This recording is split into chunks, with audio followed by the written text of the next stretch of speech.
সিঙ্গাপুরে আপনি রাস্তায় থুতু ফেললে জরিমানা মাত্র $300। কত?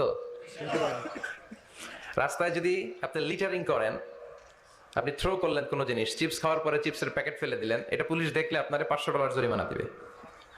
একজনকে সুবহানাল্লাহ।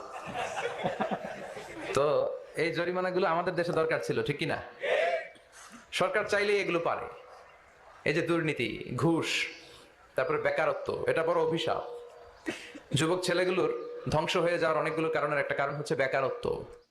আমরা চাই একটা সুষ্ঠু নির্বাচন এদেশে হোক, শান্তিপূর্ণভাবে আমরা আমাদের নেতা নেত্রীদেরকে যেন বাছাই করতে পারি, ঠিক কিনা?